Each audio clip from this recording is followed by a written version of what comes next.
speaking of that, because it happened yesterday, I'm gonna make you a co-host. And we are live on Facebook, but we're running just a little bit behind, Yeah. guys. So I get you. no worries, it's Saturday. It's all chill. Yeah. So I'm gonna make you a co-host, and that way you can share your screen. All right, everybody, welcome to another fabulous session of Tech Week. I'm your host, Carrie, and I'm here with Stephanie Fuccio, who is an awesome, gosh, you do so much. Lately, Stephanie has been writing a lot. She's written for the podcast host. She's written for Discover Pods, and definitely go check out her articles there. Steph, can I call you Steph? Yeah, of course. Okay. Why don't you tell us a little bit about yourself? Give us the high level overview kind of thing. Apologies. I've never quite figured out the glare on my glasses. Watch the lighting I know. session we did. I need to do that. Yeah, because Marion solves that for us. So awesome. Yeah. Okay. Yeah. For now, I'm just going to move them a little bit up. Yeah. Thank you, Carrie. And thank you for doing this week. After 2 weeks of PodFest, I have no idea how you have the energy for this, but I'm so glad that you do. And, and for everybody else that's been showing us stuff this week. So I'm going to look at my cheat sheet because I forget a lot of stuff. The meeting is being recorded. Oh yes, okay. yes. Do I need Sorry, to click that? No, I got it. I mean, no, Oh, I okay. did record it so that just in case. And I see a pop up. I want to do something. Okay, yeah. Awesome. Yeah. So I've forgotten my own intro. Hi, everybody. My name is Stephanie Fuccio, and gosh, I know a lot of you guys from the group actually. So yeah, I've gone down a very big DAW rabbit hole, but before that, I was a podcaster. I am a podcaster. I have been a podcaster for about 4 years. I have my own accidental kind of network, Geopats Podcasting Network, and 2 active shows, Geopats Language and Geopats Podcasting. And then I started doing a lot more editing last year when some folks just said, hey, do you do this on the side, while I was job hunting in a totally different country. And yeah, at the beginning of COVID, basically, I started to take editing more seriously. And that's when I went from being a lurker in Justbusters to being a active questioner. And then I really, noticed the power of the group was just fantastic. So recently, starting probably December, January of last year, I started to go down the serious DAW rabbit hole, and I tried to get off of Audacity and go on to Adobe Audition, and more recently onto Hindenburg. And there's something I do in my crossover talk. Well, in my crossover, I'm starting to go into the thing. Did you want me to do my intro or to go? You can just go if that's okay. Yeah. No, take it away. Sorry, I'm like, can you tell I rehearsed? Oh, okay. Anyway, I started to really like the DAW comparisons when I was trying to do like a specific thing. So I decided to show you guys this crossover talk, which I don't even know if that's a technical thing or if people generally do this, but I tend to do my first pass as looking at just the intersections of the guests or the people talking. And so I do that just looking at those things and listening to them and making the decisions. Do I keep that part? Do I silence somebody? Do I make somebody quieter? That kind of thing. And it was really, really different to watch how Audacity, Adobe Audition, and Hindenburg dealt with me trying to do that in those DAWs. It's like they were a different person, than me. But yeah, so I thought I would show you guys the struggles and the joys of trying to do that. But probably before I do, I have a workflow. I think I have to share my screen to do this because I have. Yes, and you can. Okay. I have make sure to check the share sound box. There's a share sound box? Yeah. I think it's on. Okay, let's see. So it should be showing. Can you still hear me? Yes. So it should be showing the waveform now in Audacity, or it should be showing a video that looks like it's in Audacity. Yes. Is that showing? Yeah, it Awesome. sure is. Yeah. So that's not what I actually want to show you first. But this is my current workflow. It tends to change week to week depending on what I've learned and what episode I'm working on that week. But I tend to do this crosstalk edit first, and then I'll export it. And this probably will make some people cringe, but I'll export it as one track because I like to work in big, thick tracks, and the smaller amount of the track, the better for me personally. So I'll do what you're going to see today first, export it as one track, then I'll use Descript, then I'll do like a show notes and sound listen with no editing, then I'll do my sound changes, then I'll do a heavy content edit. If I move sections around or take out big chunks, that's when that happens. And then I'll add all the other things, and then I'll be done. I tend to open and close or start and stop a particular episode a gazillion times. This is my workflow for my own podcast. I experiment zero on my client stuff. When stuff starts to work on my thing on my podcast, then I'll bring it over into the client stuff. But this is what I tend to obsess over and spend too much time on in my own podcast. So No, that's I think that goes back for that. to, find a good workflow that works for Mhm. you. And there's no wrong answer. If No, you're getting good results, you know, you I do I think you, it's boo. getting better. Yeah, exactly, exactly. And like I said, it changes a lot. Like I used to have like check marks for like each part so I'd remember where I start and stopped, but I change it so much that I honestly just as I'm saving the file at the end of whatever session, I'll write the thing I just finished, so I'll know where I stopped. So it doesn't matter what's next. Yeah, never mind. It doesn't matter. Well, no, It so changes a that's lot. an interesting point. Okay, because sometimes if I stop in the middle of doing something, like in the middle of Mhm. my workflow, I will save the file name with the last step I did. Yeah, that's what I'm talking about. Yeah, Okay, yes, yeah. I yes, used that to is want to like number them so I could label it quicker, but the steps kept changing, so I right. stopped doing that. And if you're working on multiple podcasts, sometimes you forget. Yeah, And I don't that wanna too. forget. No, at all, at all. Yeah, so it changes a lot. And if the sound honestly, if I'm doing the crosstalk edit and I notice that there's a massive sound issue, like I had an echo issue this week that drove me crazy and I had to actually reach out and have somebody help me with it. I notice that in the crosstalk and I'll immediately start to work on it instead of doing it down in the what is it, the number 4. I'll Right, do it first, then I'll do the crosstalk. But generally there usually isn't that much that I have to do it that soon. right. So anyway, so the crosstalk edit, again, I don't know if this is normal, but generally if there's two or more people talking at the same time, I want to make those decisions just in one quick sweep of the episode. If they're talking over each other, but it's like building momentum, showing a connection between them, showing like that they're getting each other and that there's like an emotional connection, I want to keep that in there.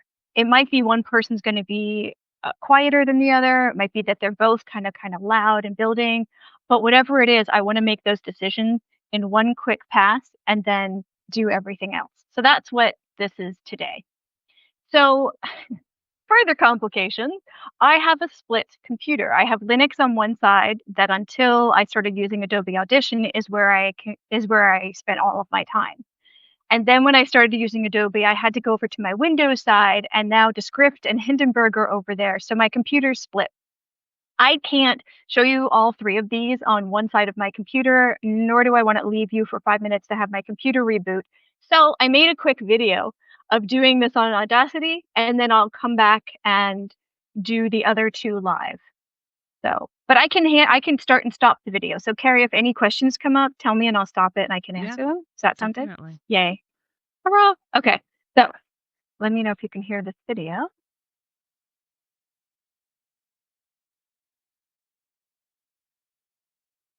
Oh, I can't hear it yet. So you may did you check the share? You may have to optimize for video. Where's optimized for video? Can you hear it? Oh, I just lost your sound. That's because I muted. Oh. I don't know why. I don't know why I muted. I just have it. It just stopped the screen share. Stop the screen share. Okay. Yeah. And then if you hit screen share again, Yep. make sure that in the bottom left-hand corner, share sound and optimize for video clip is checked. It doesn't have that. It doesn't? I'm using the web version. It has your entire screen, application window, and Chrome tab. No, that's not right. Is it not coming through? No, the sound isn't coming through. No. Yeah. That's kind of really important, isn't it? Oh, I just said poop. Well, you know what? Okay. If you send me the video. Yeah, I was just thinking that because I have it saved I in. can play it. You just link me the video and I will. Yeah, this is live technology, folks. Copy link. Always. Can I put it in the chat? Yeah, actually. There it goes. And I will, because I need to request access. Oh dear God. I know, I love Drive. Oops, I did it again. There you go. Okay, and while we're doing that, I forgot to tell you guys, this one's for Geopet's Coffee podcast. And so you're going to hear us talk about coffee in these clips once we sort this out. And the guest is Yuki from Book Nerd. Now I've forgotten the Instagram. Book Nerd Tokyo. If you're into books or curious about book life in Tokyo, I'm going to put her Instagram here. I like links. Can you get in, Carrie? Yeah, I got it. Awesome. So I'm going to share my screen. Can you see However, it? If I can't do that for Audacity, how am I going to do that for the other one? Or sorry, if I can't do it for video. Once we see the first video, we probably, because Eliana's sound didn't work yesterday, but I mean, we can conceptualize the sound. That's true. Okay. Yeah. Oh gosh. Can you see? I can't tell if you can see my screen. I can. Yeah. Okay, good. All right, so I'm just gonna hit play then. Record. Start at 2:14, please. Oh. Sorry. There's my husband working away. Oh, that looks familiar. All right. Yeah, perfect. Yeah. Okay. So let's see. I would judge somebody that actively only drinks the Nespresso stuff. It's something I have to admit. Right. But I understand the convenience. Okay, so that's a great example right there. There is clearly crosstalk here. We're both doing something, the Wavestorm says. So what are we doing? Let's listen to it again. That was a complete accident. I just picked apart midway into the interview. That was awesome. Oh, sorry. Anyway, I would judge somebody that actively only drinks the Nespresso stuff. It's something I have to admit.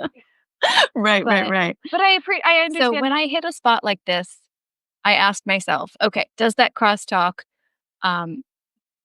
Is there one of the tracks where the sound doesn't need to be there?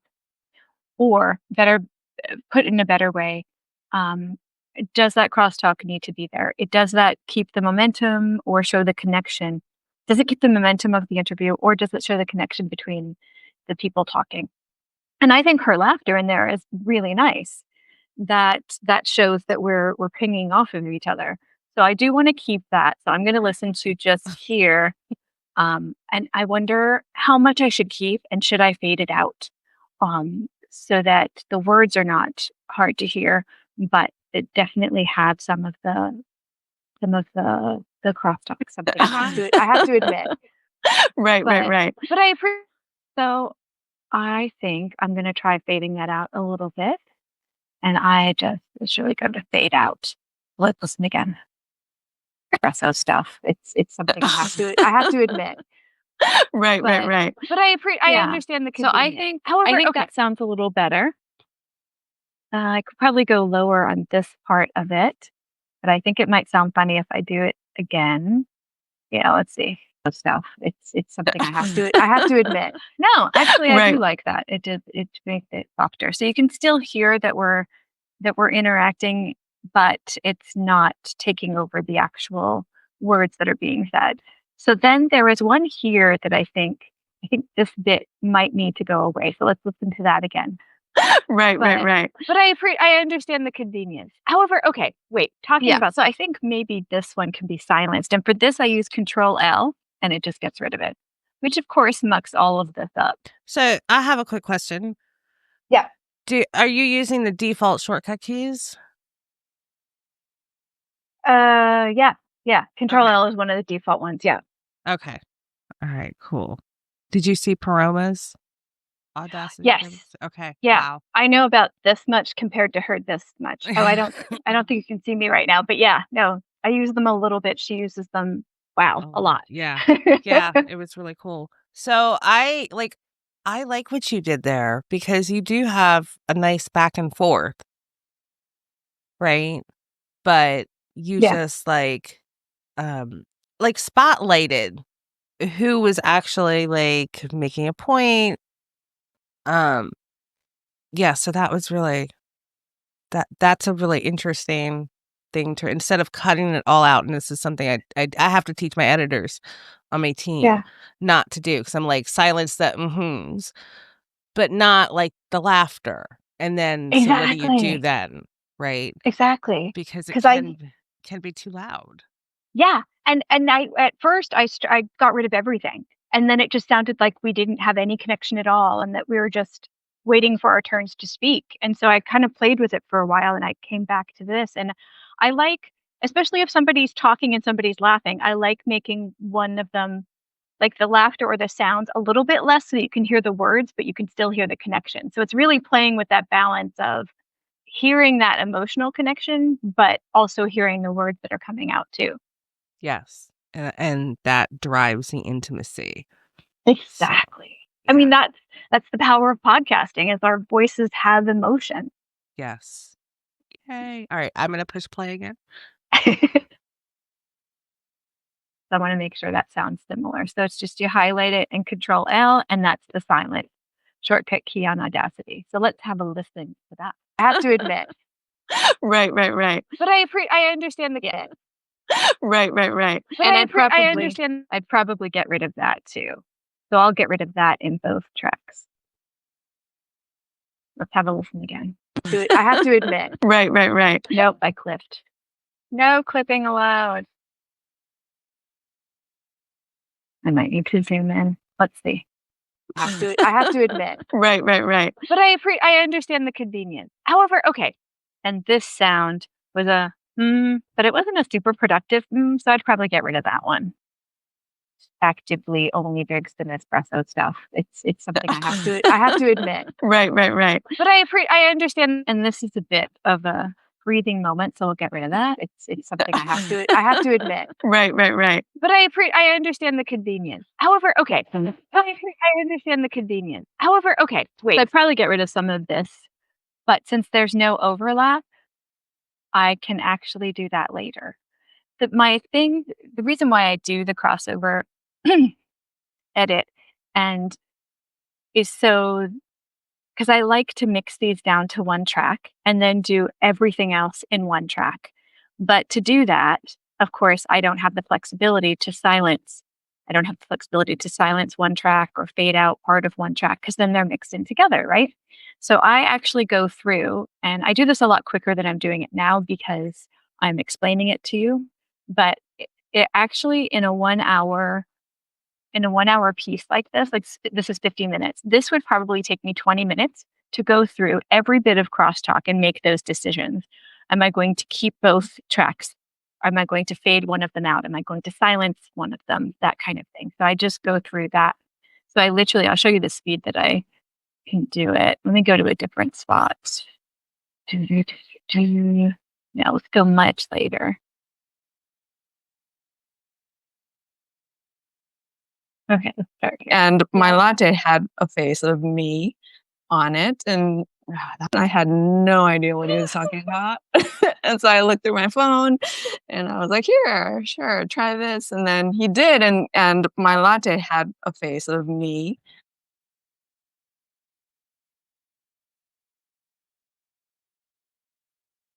Listening and paid quite a bit for it. They scanned it or something? They gave the picture and they scanned it and they put us on there. And then when it came to the table to get right. Okay, so I have another question. Yeah. So you left those two in. Yes. So how do you determine when to leave them in versus take them out? Gut.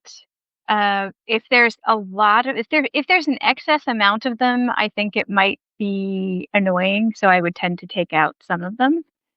But it depends on the enthusiasm that the has, Yeah. and a couple of other factors that I've never really quantified.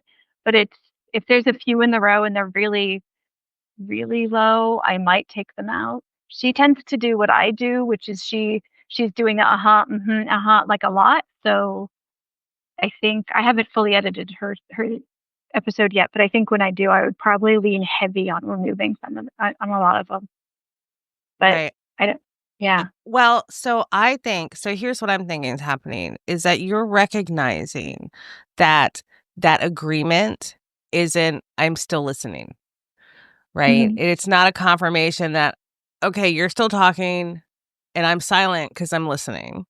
And or cuz this is I have hosts that do this and what I notice is that when they're they're either like, "Yes, I'm still listening," or they're like you can hear it in the different way they vocalize that sometimes it's like, "Okay, please get to the point."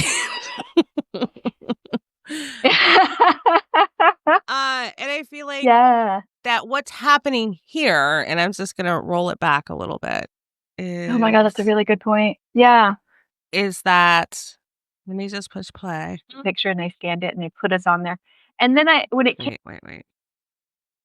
listening, and paid quite a bit for it. They scanned it or something? They gave the picture So there is some enthusiasm there. in the second one. Yeah. Yeah, and even in the first one's like, "Girlfriend?" And then the second one is like, "Yes, that's me." Yeah. Right? Yeah. So that is like a connection instead of like, "Oh gosh, this guest Yeah. is just like all over the place and I'm hoping there's a point, but I don't want to interrupt her." Or, I'm really trying to keep myself engaged in this ramble. Yeah. I think we vocalize while we're listening, and I think that's part of the reason we're doing it. We're either keeping ourselves engaged, we're like letting the guests know that we're listening, like, oh, like please just hurry up. Or we're like, yes, right? But we don't want to interrupt the train of thought, but we do want to signal that, oh my God, I get that. That so resonates with me.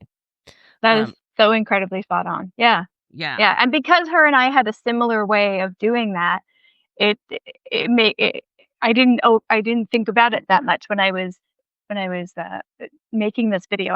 It just felt so intuitive to me. Whereas some of my guests have a very different style and some of them literally don't say anything until I stop. And that one kind of is strange to me. Well, but there's definitely a chemistry. Like there's a recognizable chemistry. Like y'all are bonding over some coffee. Yeah. I think we get the idea on this one though, so we could probably stop the video there. Okay. Because I just keep doing that again and again and again because I wasn't sure how long to go in there. But you actually highlighted a lot of the things that I do later on in the video, so that so that makes sense. That is that where did you go? Where did I go? You're just a name. There.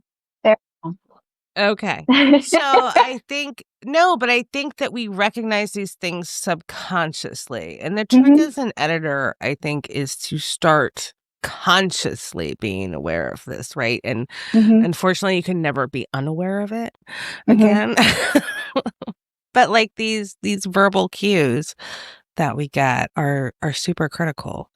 Oh, yeah. Um, Oh, yeah. I mean, I used to be that. I was the first year that I podcasted, I used to take out, like, so many breaths that I had guests saying, I never realized I talked that fast, and I went, "Oh, that's probably not you. That's probably me," and then I would go back and, stop like, I would consciously stop myself from doing that, and so I learned a lot of stuff just by, like, their feedback or my ears when I would listen back to it when I thought I was finished, and I realized mistakes that I made, so I just kinda keep tweaking things by ear as I go. That's why when I showed this stuff today, I'm like, I don't know all the names of this stuff, but my ears know as a avid podcast listener, my ears know what sounds nice. yeah, and that kind of goes back to what Mary Chan had said the other day. Is Mhm. like your ears are your best tool. Yeah. And trust them. You don't Yeah. need to know what everything's called. You don't need to like have the language for it. But Mhm. you know what sounds good and you know what doesn't. Right. Yeah. So that's super critical.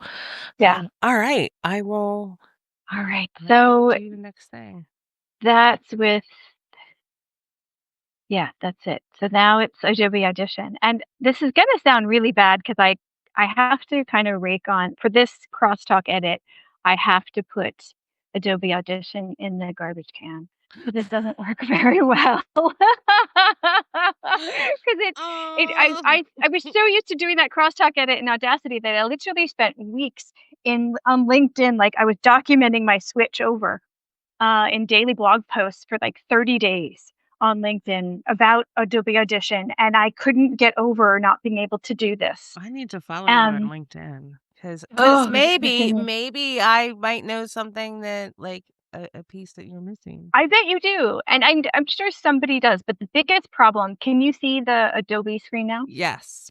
Okay, great. I wonder if the sound works over here because when I did a test yesterday, it worked with the DAWs, but I didn't try the videos. So I want to try this for a second and see if the sound actually comes through. Did that come through at No. all? No. No. Okay. It's okay. I can actually explain this without Yeah. that. So, for those of you who don't use Adobe Audition, there's and I always call it the view, but I think it's editor, right? It's waveform and multi-track Yeah. So that's a waveform editor. editor. Okay. So this is one waveform, right? And then when you want to do multiple tracks, it's this multi-track editor. The thing is, as far as I understand, to remove something or to silence or to do something with one of them, you have to switch to the individual one to do it. I really want to ask you if that's right, Carrie, because that's the whole premise No, of me trashing on actually, Adobe. What? don't have to. You do Okay. not have to For switch. for example, if I want to on the bottom purple one, if I want to get rid of that bit, but I don't want to leave multi-track editor, how would I do that? So there are a couple ways you can do it. Yeah. You can see that yellow line that runs through that? That's your Yeah. volume Okay, bar. now I'm clicking If you on things. click, you should Oh yeah. be able This to make 2 dots on it, unless I'm wrong. Yeah, yeah. okay. Yeah, got it. 2 dots, yeah. Now go into the middle of that, put Go into another the dot middle in of the it, middle, okay. Yeah. and pull it down, How far down? all the way down. All the way down And to the this is bottom? just quick and dirty, yeah, and then just make another little dot and make yourself, like, a nice little rectangle, I guess, at the bottom. Make another dot at the top? No, at the bottom. So just Oh, somewhere on that point, make another dot at the bottom. You can go up a little bit and it's just not letting me do another dot. Wow! no, up on, That's not what I oops. wanted to do. No, There we that's go, okay. uh, Okay, so there might be another way to do this is what you're saying. There is another way to do yeah, this. just go at any point up that yeah, put a dot there. You should be at, like, any point on that line. It's not letting me put a dot.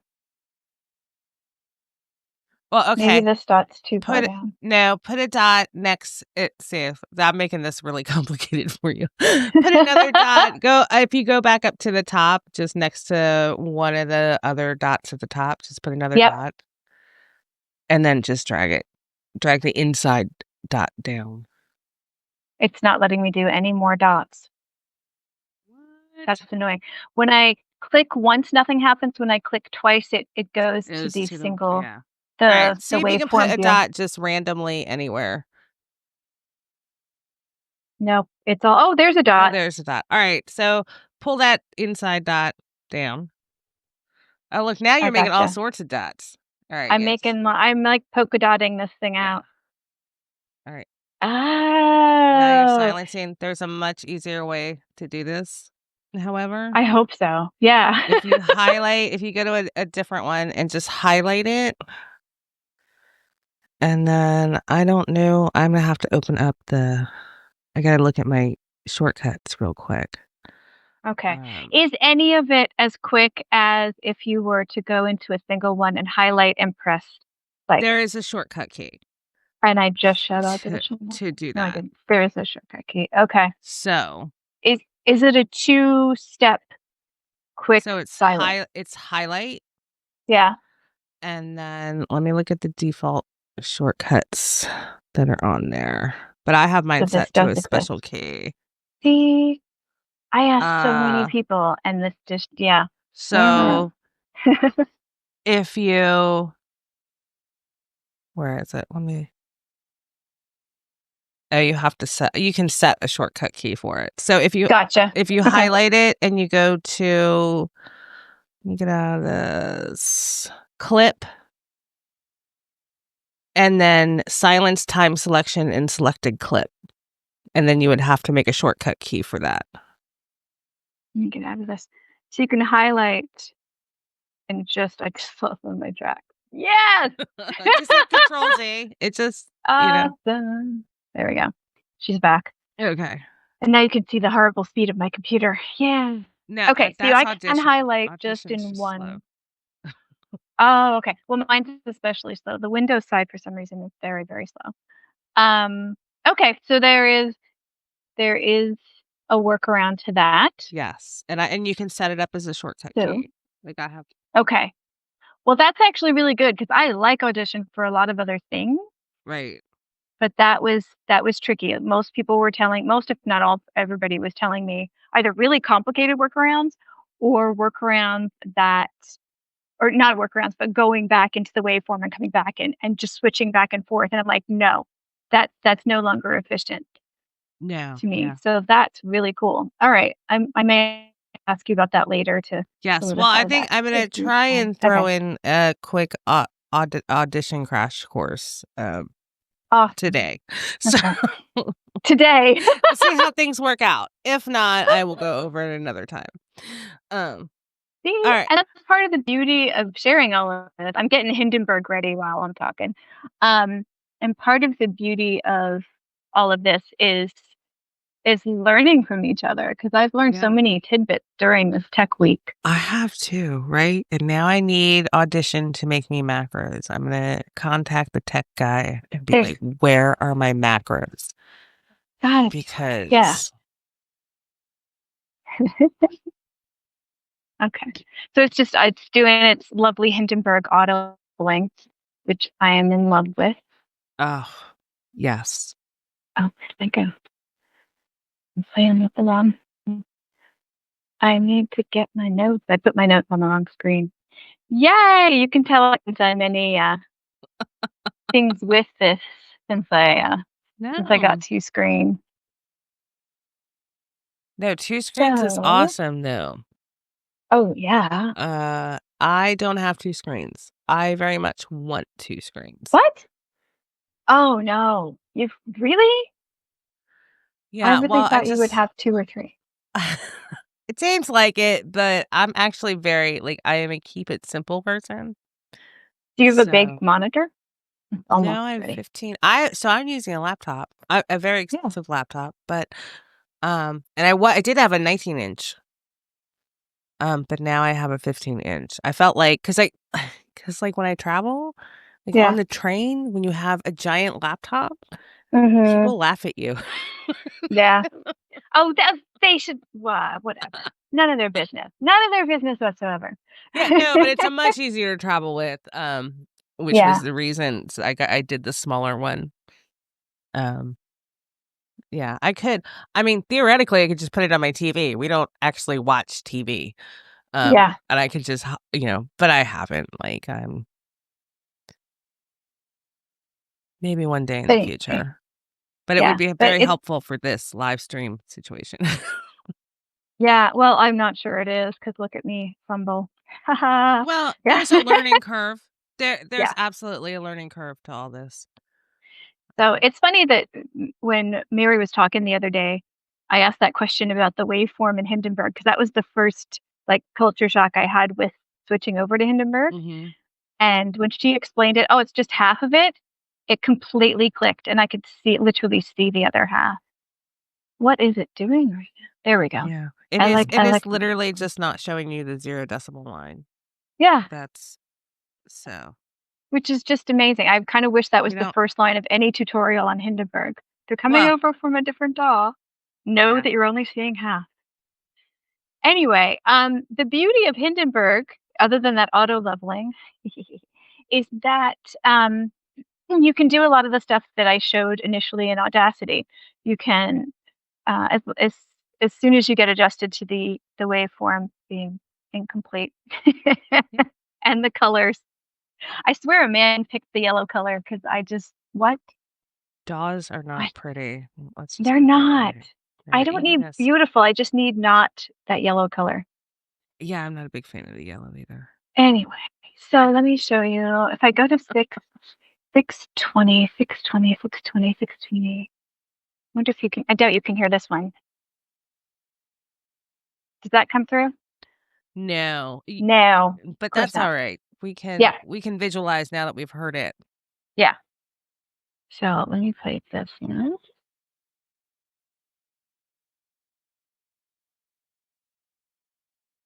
And you're right, because you're right about the way it looks, because it's a little bit harder to identify the crosstalk. Exactly. Yeah. Because it for me, this part, the bottom part, which I guess is the middle part of the whole thing, is messier. And it is harder to see because it looks like with all of this stuff right here, around 620 to 640, it looks like that sound that's significant, and it's not. Right. It's the peaks.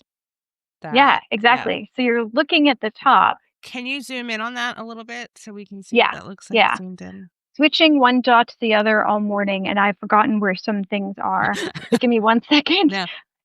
You should see me look for the play button earlier. I was like, where's the play button? It literally is like it interrupts the muscle memory. Right? Yeah, it really does. Like I can get into a rhythm when I'm using one of them, but when I switch, it like switching languages. So so do you mean this part here? Yes.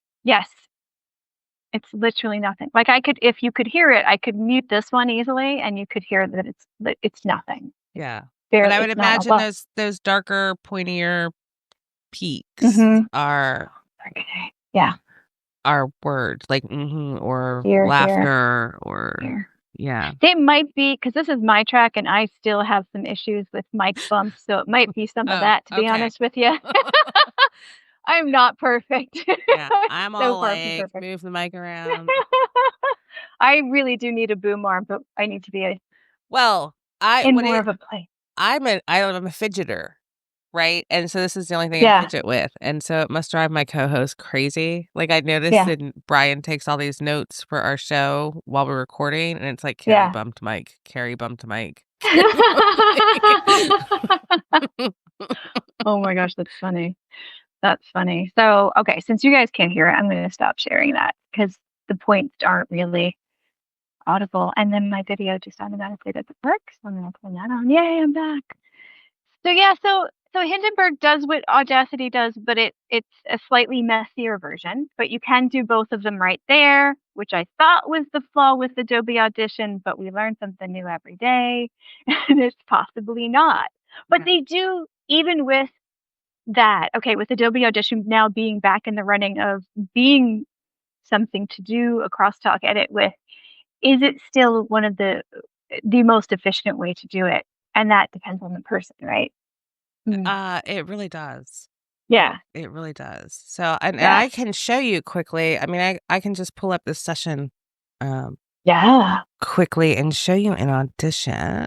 Let me see, share my screen. And, this is not crosstalk, but this is, I don't have my external hard drive plugged in, so this is what I have on my hard drive. So if you go to Adobe or Audition and you go to your keyboard shortcuts, I love this about Audition. This is my custom shortcut. So all these keys are hotkeys.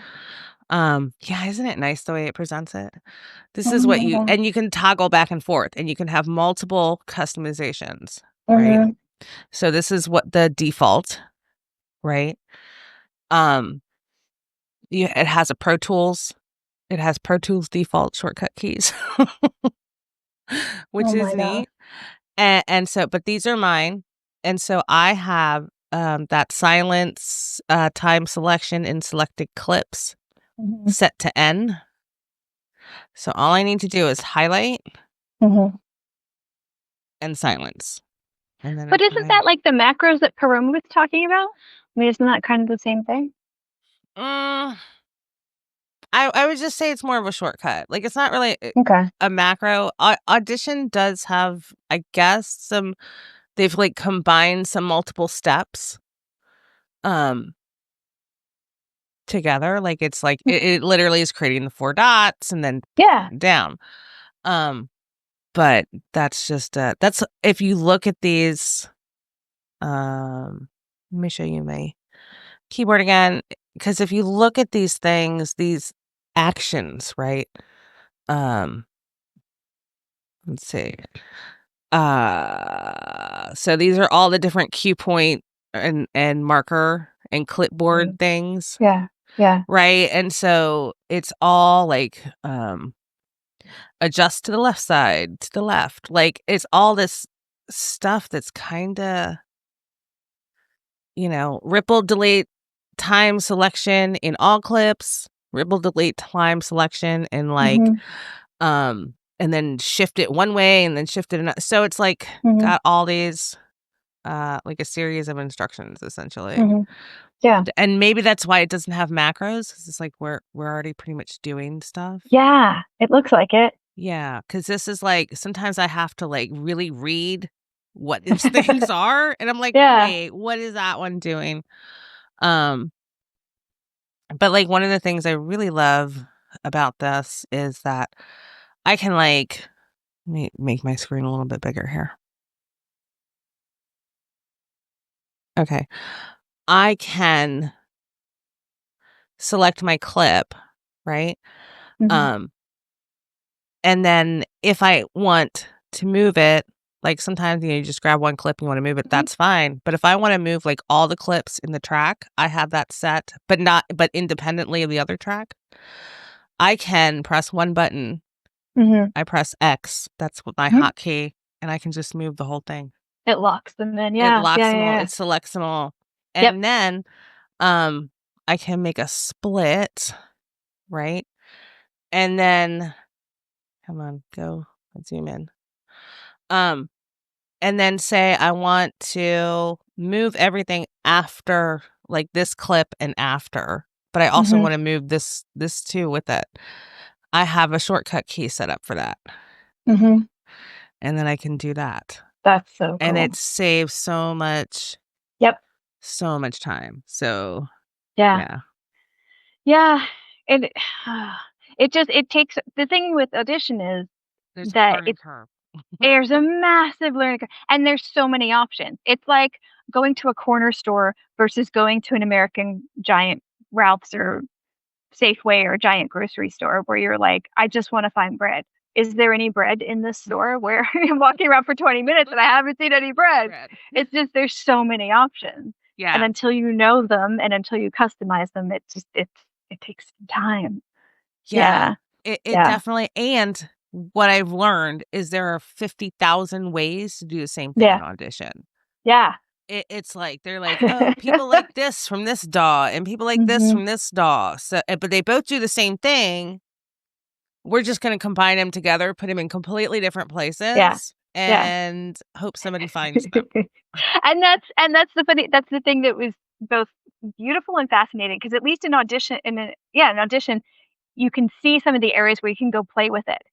Whereas in Reaper, it's all hidden. You really have to go searching for where stuff is. And I just learned that you can apparently use skins or what have you of your favorite DAWs in Reaper. So you can set it up to look like your favorite DAW. Yeah. Yeah. But you got to know that, and you got to go find it and install it. It's well, Daniel Amendroth did a session. Yeah, I need to watch that. Yeah, that was really good. And he showed me some things that I was like, I may just use Reaper for that. I just may. Like the silence, like strip the silence out. Only it's like, makes these. Ooh. I can't I don't even know how to explain it. But you know how like when you just cut and you just have a bunch of clips and it's just the talking sections of each person? Yes. It does that automatically. Yes. Yeah. I think Paroma did that in a kind of riffle deletey kind of way in her session too.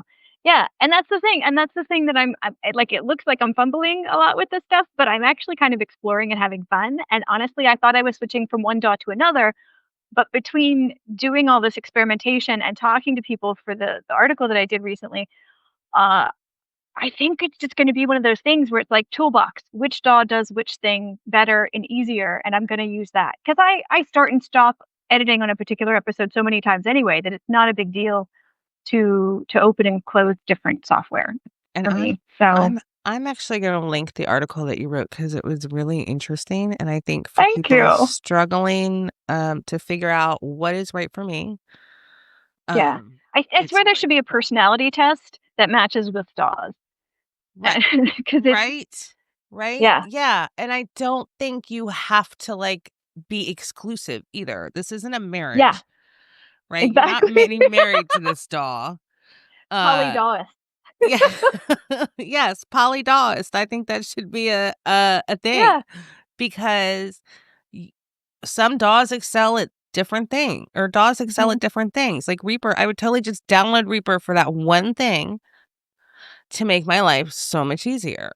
Right? Yeah, I have Hindenburg, the ability to like keep favorites and clipboards and pull out like selects the clips that I want to use that are the stars and have those like nicely organized. Super important for lots of like narrative production or like more really story driven podcasts. Yeah. And for me right now, I'm still pretty shaky on really difficult leveling. And so bringing stuff into Hindenburg, I've started like on some stuff that's really funky. I'll do that first, even before I do this crosstalk. Because I'm like, I don't even want to listen to it. You don't have to think about it. Bit. And it sounds so good.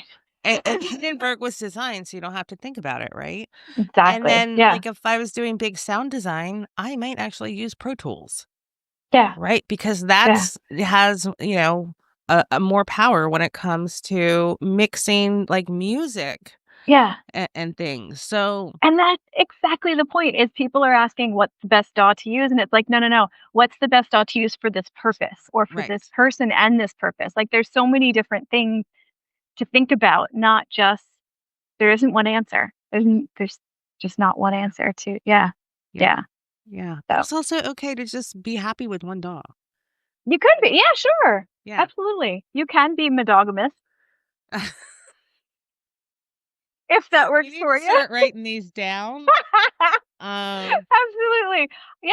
No, I do know somebody that switched from Audacity to Hindenburg and he's staying there. And that's the only one he uses. And he's very happy with that. And that's great. Yeah. But you don't have to. I think some people try to fit into one DAW and it doesn't work. Right. Well, and we get the question all the time, what's the best one to use? Yeah. Well, it doesn't matter. There's and just honestly, well, it's like that. It goes back to that cliche in podcasting. There are no rules. Yeah. You do what you want to do. Yeah. But honestly, after having been through even just these, I haven't touched any of the Pro Tools or there's so many Ableton and Amadeus and all this. Amadeus isn't really for podcasting; it's more music. But I mean, there's so many different ones out there. But honestly, for podcasters, I would honestly tell people, start with Hindenburg in February. Get the radio day deal. Start with Hindenburg, because I think going into Audacity first, it's easy to use, but there's so many hidden things that it takes a while to figure out. Yeah. Whereas Well, Hindenburg just does stuff. Yeah, Hindenburg was specifically designed to remove the barrier to entry, right? Exactly. From the way it looks, the way it operates intuitively. So Yeah. When's the best time to start a podcast? February. Yeah. Because then you get your Hindenburg and you're off. Well, there's another reason too. You're not competing with all the January launches. That's true. Exactly. Or March, because you get it in February and then you record some, edit them, and then release in March. Yeah. There you go. We've solved it. Yeah, we just cracked the podcasting puzzle. There you go. We need to sell that for a lead magnet somewhere. Yeah. Oh my gosh. See, that's what happens when you start like collaborating and talking and sharing, and you come up with, new ideas and new concepts. Exactly. Well, this has been, I will put this in the Thank you. chat. Because I've been writing about this a lot, not just in the articles, but on LinkedIn and somewhat on Instagram, definitely over on Twitter. And I'll just, depending on what's near me, what I can capture, my frustration or happy moment when I'm editing, it just goes wherever is the easiest. And all of that ends up in the newsletter, along with other stuff. But yeah. Cool. So, okay, what's the next piece you're writing? I'm doing kind of a fun summary one on Africa Podfest, which is taking far too long to write because I am slow. But because the event, it's going to be too far in the past by the time it comes out. But it was such an amazing event. And Hindenburg did a really great session for that too, because they were one of the sponsors. They did a great tutorial there as well. And but that content is available on YouTube, right? It is for now. When I asked, they said it's not going to be up there forever, but I don't know what that means.